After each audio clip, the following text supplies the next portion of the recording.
সত্যিকারের ইসলামের সেবা করতে হলে এইসব জামাতে ইসলাম, এমনকি হেফাজতে ইসলাম, সেখানেও চোর চোট্টা বদমাইশ অন্যের স্ত্রীকে চুরি করে নিয়ে গেছে। এই মামুনুল হক ২ বছর জেল খেটে বেরিয়ে এসেছে।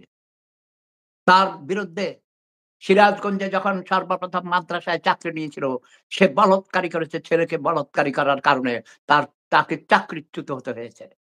আমি অনেক খবর জানি। ৩৫ বছর দেশে না থাকলেও যারা তোমরা দেশে থাকো তাদের চেয়ে আমি হাজার গুণ বেশি খবর রাখি। প্রতি মুহূর্ত আমি এটা নিয়ে গবেষণা করি। আমার সাথে বাংলার মানুষের নারীর সম্পর্ক আছে। প্রতিদিন আমার সাথে সরাসরি টেলিফোনে কথা হয় হাজার, হাজার মানুষের সাথে। আমি ক্লান্ত হয়ে যাই। অনেক সময় গ্রুপে কথা হয়। যারা সমন্বয়ক আছে এদের প্রত্যেককে আমি চিনি। এরা সবাই আমার পিঁপড়া বাহিনীতে ছিল। এখনো তারা পিঁপড়া বাহিনীতে আছে। তবে অনেকেই বিভ্রান্ত হয়েছিল। তারা আবার ফিরে এসেছে।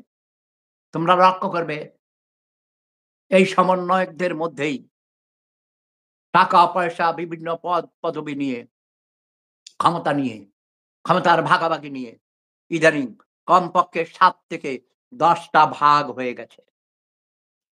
তারেক সর্বপ্রথম ২০১৮ সালে শুরু করেছিল এই কোটা বিরোধী আন্দোলন।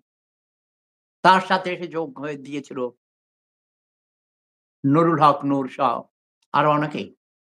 তারা গণ অধিকার পরিষদ বানিয়েছে। সেটাও ভাগ হয়ে গেছে। কয়েক ভাগ হয়ে গেছে। তো এভাবে ভাগাভাগি হওয়াটা কোনো অপরাধ নয়। একটা পোলারাইজেশন হচ্ছে। বাট আমি হতাশ নই। একসময়ে এই ঝঞ্ঝাবহুল অবস্থার পরিসমাপ্তি ঘটবেই। তবে আমি অনুরোধ করব মহামান্য রাষ্ট্রপতিকে, জাতি উদ্বিগ্ন আছে। আমরা যারা ২ কোটির উপর প্রবাসী, আমাদের রেমিট্যান্স এর টাকা দিয়ে আপনাদের গাড়ির চাকা ঘুরে, অনেকের ঘরে উম চুলা জ্বলে না, খেতে পারেন না। আমরা যদি রেমিট্যান্স এর টাকা বন্ধ করে দেই, দেশ অচল হয়ে যাবে।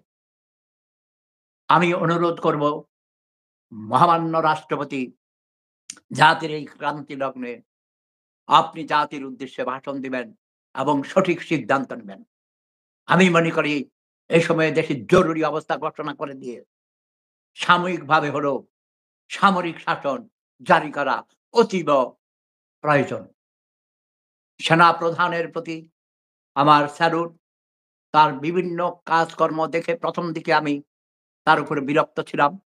কিন্তু ইদানিং তার অনেকগুলো কথা, কয়েক মাস আগে যখন সে রাফাতে প্রাক্তন সেনা কর্মকর্তাদের অ্যাসোসিয়েশনে ক্লাবে গিয়ে অনেক সুন্দর বক্তব্য রেখেছেন। তিনি বলেছেন, "এনাফ ইস এনাফ।" আর উচ্ছৃঙ্খলতা করতে দেয়া হবে না। কাজেই আমি মনে করি এখনই সঠিক সিদ্ধান্ত নিতে হবে। দেশের জরুরি অবস্থা জারি করতে হবে। সেনা শাসন জারি করতে হবে।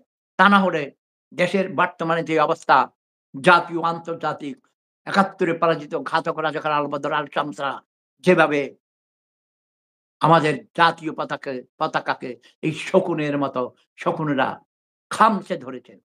দেশের স্বাধীনতা, সার্বভৌমত্ব রক্ষা করা কঠিন হয়ে গেছে। আপনারা যারা আমার কথা শুনছেন, সবার কাছে আমার একান্ত অনুরোধ, করজোড়ে অনুরোধ করছি, আমার এই কথাগুলো আপনারা অন্যদের জানতে দিন, শুনতে দিন, বুঝতে সহযোগিতা করুন। সবাইকে অনুরোধ করছি, আমার এই কথাগুলো শেয়ার করুন।